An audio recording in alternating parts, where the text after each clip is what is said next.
Magandang araw po. Naririto na naman po akong muli, si Attorney Myrta Sandoval Sebrio mula sa inyong Kamara de Representante, nag-uulat para sa ating Speaker of the People.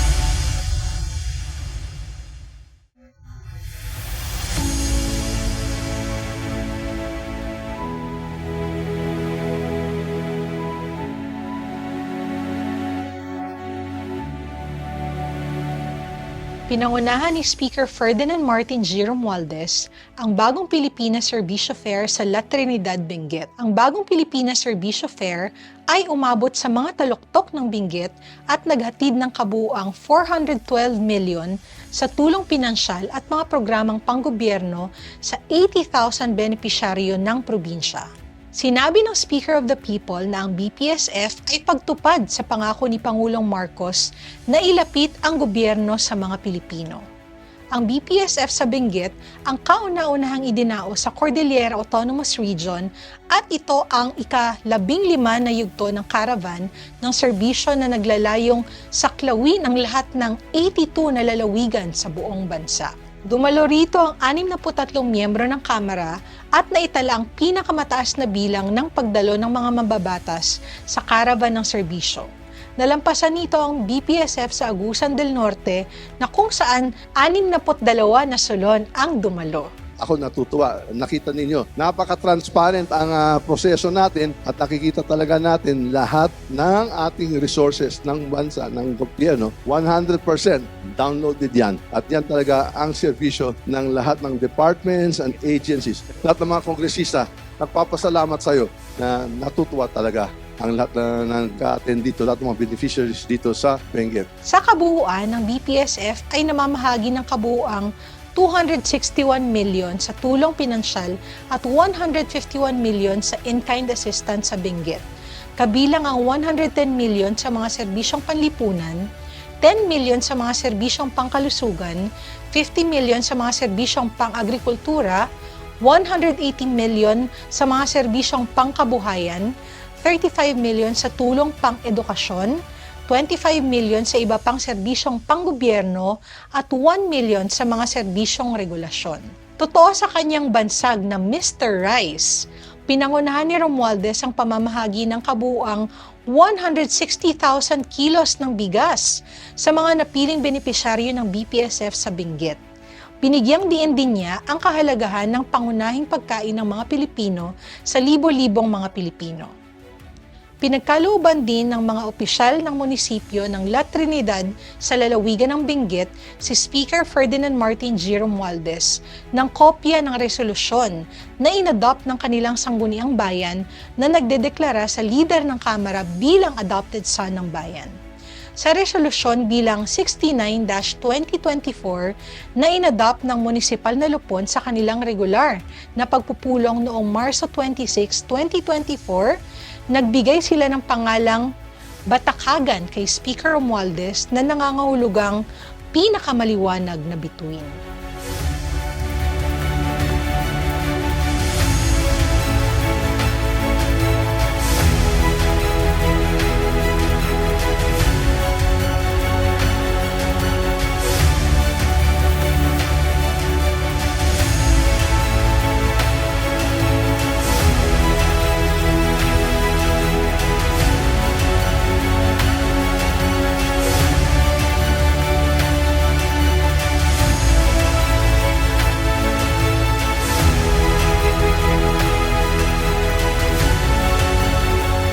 Bilang panauhing pandangal sa ikalawang talumpati sa patakarang panlabas ng kagawaran ng ugnayang panlabas, binigyang diin ni Speaker Ferdinand Martin Romualdez ang mga bagong inisyatibo para palaguin ang negosyo sa Pilipinas na dinaluhan ng mga miyembro ng mga diplomatic corps, kabilang ang 43 ambassadors, opisyal ng gobyerno, kinatawan mula sa akademya at komunidad ng negosyo, at mga opisyal ng DFA na pinangungunahan ng kalihim na Secretary Enrique Manalo.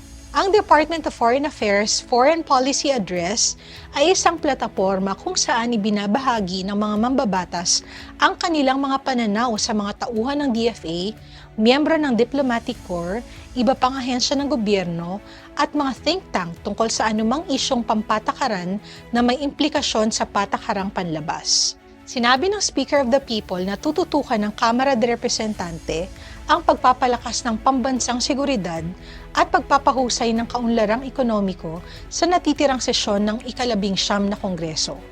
Anya, sa pamamagitan ng pagpapatibay ng kapayapaan at seguridad, makakalikha ang Kongreso ng isang kapaligirang nakakatulong sa mga gawaing pang-ekonomiya at mga inisyatibong pangkaunlaran. Ang mga ito, sa kalaunan, ay mag-aambag sa karagdagang pagpapatatag ng ating bansa sa pamamagitan ng pagbawas ng kahirapan, paglikha ng mga trabaho, at pagpapabuti ng pamantayan ng pamumuhay na magbabawas naman sa posibilidad ng kaguluhan sa lipunan. Itinuturing itong isang mahalagang siklo para sa sustainable na kaunlaran ng isa sa mga pangunahing haligi ng aming agenda sa lehislatura. Sinamantala rin ng Speaker ang pagkakataon upang itulak ang isa pang advokasiyang pang-ekonomiya, ang pag-alis ng paghihigpit sa mga dayuhang pamumuhunan sa konstitusyon.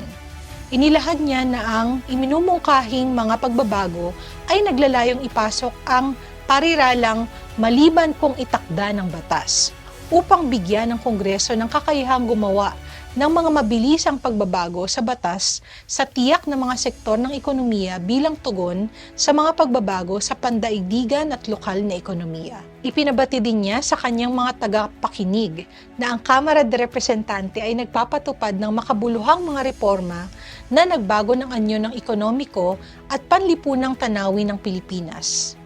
Bukod pa rito, ang pagtatalaga ng Kamara sa pagpapaunlad ng infrastruktura ay pinapakita sa patuloy na programa ng Build, Build, Build. Sa larangan ng ugnayang international, binanggit ni Speaker Romualdez ang patakarang panlabas ni Pangulong Ferdinand Bongbong Marcos Jr. Ang Pilipinas ay kaibigan ng lahat at kaaway ng wala. Sinabi ng Speaker of the People na sa pamamagitan ng pakikipagtulungan, mas mabilis at mas epektibong matutugunan natin ang ating mga karaniwang problema. Sa isang kapaligirang pabago-bago, hindi tiyak at komplikado ngayon, isang maingat na tugon sa halip na isang padalos-dalos na reaksyon at ang pag-abot ng kamay sa halip na pag-atras ang siyang itinuturing na karunungan. Muli, ito po si Attorney Myrta Sandoval Sebrio mula sa Kamara de Representante, nag-uulat para sa Speaker of the People.